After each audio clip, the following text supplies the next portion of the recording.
La centrale de la Poulinroux fournit la quasi-totalité de l'énergie thermique de Tahiti. C'est dans cette salle de dispatching que se fait en temps réel le mix énergétique entre hydraulique et solaire d'un côté et le thermique de l'autre. On est en période d'hiver austral, donc ce n'est pas l'ensoleillement max. En revanche, il y a ce maramou qui amène de l'eau sur la zone presqu'île, sur les bassins de Maramanui, ce qui permet d'avoir 40% d'hydro et 10% de solaire. En ces temps de vacances et de climatiseurs en repos relatif, les chiffres sont en baisse de 15%. Au mois de mars, par exemple, la courbe de consommation atteint son maximum vers midi. En ce moment, après la montée du tout début de la journée, elle baisse déjà en cours de matinée. Vous avez bien une courbe de consommation de la journée d'hier, en période fraîche, donc on a moins de consommation, justement lié à l'arrêt des climatiseurs. Donc nous voyons bien une différence entre période chaude et période fraîche. C'est donc un temps favorable à la révision des machines de la centrale. Les uns après les autres, les 8 groupes sont démontés sur des périodes glissantes de plusieurs mois.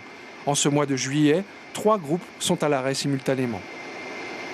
Toutes les 12 000 heures, par exemple, on met le moteur entièrement à nu, on reconditionne les pièces et on remonte le moteur.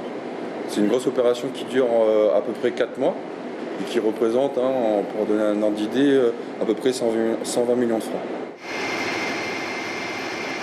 Dans un vacarme incessant, les ouvriers démontent les mécanismes. Ces révisions peuvent prendre de 2 jours à plusieurs mois. Le tout étant d'avoir le maximum de groupes à disposition pour la rentrée, ou plutôt les rentrées.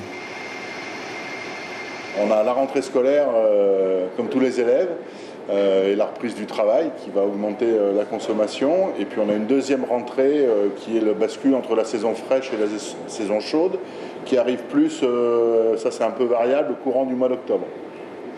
Vieille de 35 ans, la centrale doit fonctionner ainsi jusqu'en 2030, date qui marquera la fin de la concession actuelle d'EDT. Elle est supposée être rendue au pays en parfait état de fonctionnement. L'information en continu sur Polynésie la première, Internet et réseaux sociaux.